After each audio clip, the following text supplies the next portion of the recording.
Kingstream Entertainment. Ruslan. Recently, Apple announced their brand new iPhone Pro 12, or just their 12 Pro, whatever you would call it. I think it's the iPhone 12. I just butchered that. But nevertheless, they announced their iPhone 12. I'm keeping my eye out on the Pro. I am a big Apple person, Apple everything, iPhone since the very first model, actually. And this is, in my opinion, a step forward in their designs. This is a leap year, meaning every 2 years they kind of redesign the entire format. They redesign the entire layout. And so I think this is going to be a good design. But why I want to talk about why this is a good design is because the impact that it could potentially have on artists. It's going to have an impact on artists. And what am I talking about? Well, a lot of us, if we're honest, start shooting right on our iPhones. I started my first vlog on my iPhone. A lot of people start their YouTube careers on their iPhone. They start their Instagram on their iPhone. And why this is important is because the better the iPhone gets, the easier the barrier to entry for the average person aspiring to get into music. For a lot of us looking to get into music, looking to get into YouTube, media, let's be honest. It's expensive. It's expensive, and if you are looking to get, I'm looking to upgrade my camera right now. The setup I want to get for some music videos and some real cinematic stuff, we're talking about, potentially the EOS R6, $2,500 just for the body to get lenses. You're talking about thousands of dollars on top of that. You're talking about thousands of dollars to get into the game as a cinematographer or a photographer, and the iPhone could potentially alleviate that burden and knock out two birds with one stone by making it also your phone, right? And so this is something I don't compromise on, and this is another logic, and I'll get into the specs of this in a second. I'll come back to that, but let's check out some of the specs. This is on the website, iPhone 12 Pro, 5G speed. Woo, a lot of you guys are freaking out about the 5G. Well, it's coming, and it's here, right? So it's supposed to be 20 times faster than our current LTE, and it's going to be everywhere. So either you're going to stick to that conspiracy or you're just going to get yourself an iPhone 12. I'm getting the iPhone 12. All right, the Pro. Fastest chip and smartware, all new design, ceramic shield. They kind of took it back, I believe, to the iPhone 4 model with the edges and stuff like that. And even further on the 12, they got the regular. So that's the Pro. That's the one I'm going to get. They got the regular 12, which the camera isn't as nice. They have the MagSafe face accessories for the wireless charging, and you could match up a wallet behind that. And then they also announced the HomePod Mini, which is actually pretty interesting for those of us that are looking to get into the Alexa, but the Apple version. So I kind of like that. Now, let me show you guys the actual spec, because this is the point that I think matters. Check out the specs. The camera has 3 wide-angle lenses. This is the version of the Pro. 13 millimeter focal length. For the wide-angle, 120 field view, okay? 2.4 aperture. What is the aperture? The aperture is how much light your camera will let in. This lens, for example, is at a 2.8 aperture. This lens is at a 1.8 aperture. I think I have this set at a 2.82 just for cohesiveness. Means the lower that number, the blurrier the background is, right? The blurrier the background, the more light it's letting in, and it's called bokeh. This new iPhone is all the way down to 2.4. Okay, for the ultra wide. Why is that important? Better nighttime views, better nighttime shots, all that kind of stuff. Now, this is the ultra wide. Then you got the regular wide lens. That's down to 1.6 on the aperture, 100% focus pixels. I'm assuming that's the focus thing. And then the 26 focal length. And then the telephoto is more of a zoomed in. This would be how you probably get your B-roll shots. So there's 3 different lenses on this iPhone, but more important than that is the fact that their video now does 10-bit HDR recording, capturing 700 million colors for much more lifelike video than it goes one better recording, blah, blah, blah. Okay, this is a big jump. 8 to 10 bits is a big jump in the processing quality.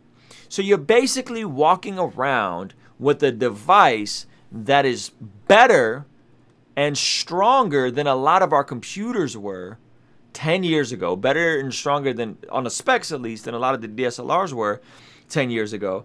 And that is pretty pretty stinking powerful to think that this is now in your hands. You got a computer. Now, why am I telling you guys this? Well, because again, a lot of us are struggling with how do we get started? How do we get started creating music videos? How do we get started creating YouTube content, live streaming like I'm doing here? How do we get started doing this stuff? It requires money, but the iPhone is only about $1,000, and you get the Apple ecosystem. What is the Apple ecosystem? Well, let me highlight a couple artists to you guys who shoot all their music videos on an iPhone. I think this is the iPhone 11 with airdropping it and editing it either in Final Cut Pro X, or specifically Bartholomew does it all inside of an iPad Pro. Check this out.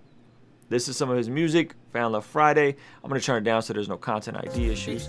This is all shot on an iPhone and edited on an iPad. So that's Bartholomew Jones. Everything shot on an iPhone. Very cinematic looking. That's a gimbal. Okay. Now I want you guys to see Bats. This is Bats.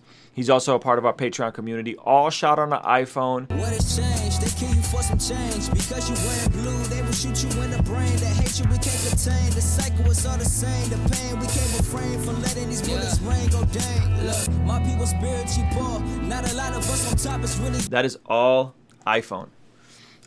That's pretty stinking impressive, right? That you could do that on iPhone. Now, you guys are going to be your Droid people, whatever. That's fine. Listen, it's not about whatever iPhone or whatever you're on. It's just simply about, do you have a device that is powerful enough to operate as a computer, to maybe edit vlogs on, to shoot stuff on, and is it already in your hand? The best camera that you can use is the camera that is in your hand. So my plan is, and I haven't graded in 2 years. Sometimes I upgrade every year. Right now I haven't upgraded in 2 years. My plan is I'm upgrading specifically for the options of the better front camera for stuff like TikTok and IG stories, for potentially some vlogging, but most importantly, to be able to have a device that lets me shoot on the go if I don't have my nicer camera set up.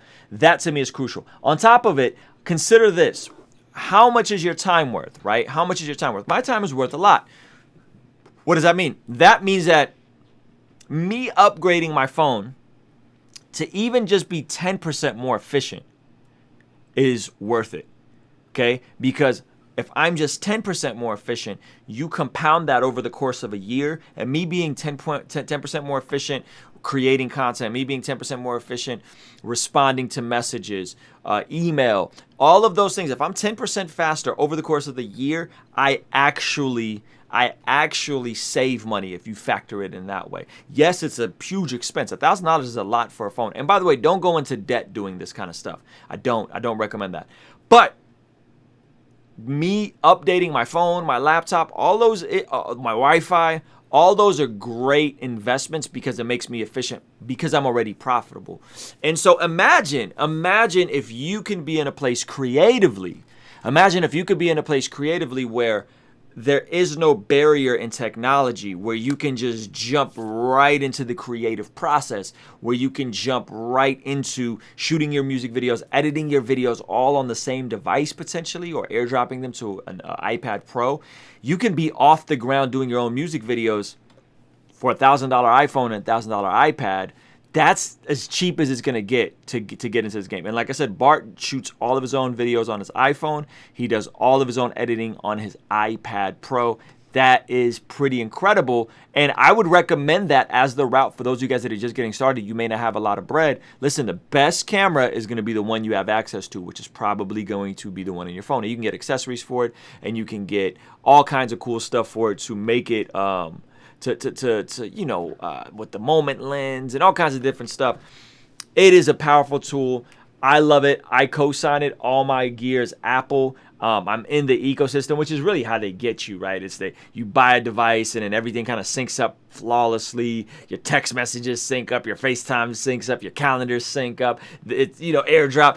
It's genius. It's genius that they get you in an ecosystem that connects everything together, the App Store, all that kind of stuff. And so I highly recommend it. I think Apple is one of those companies I personally have money invested in. But more importantly, how would your creative process look if there was a less barrier to entry. This is why I recommend spending money on quality stuff that's not going to be glitchy, it's not going to be buggy, that's going to have a clean interface, and you can get to idea to creation to execution faster. We have two brothers in the community, others that are in the community that are also shooting on iPhones and stuff, but I just wanted to highlight Bats and Bartholomew Jones because I really do feel like more quantity and quality is going to be the wave of the future. Those are my thoughts. Let me know what you think. Kingstream Entertainment. Ruslan.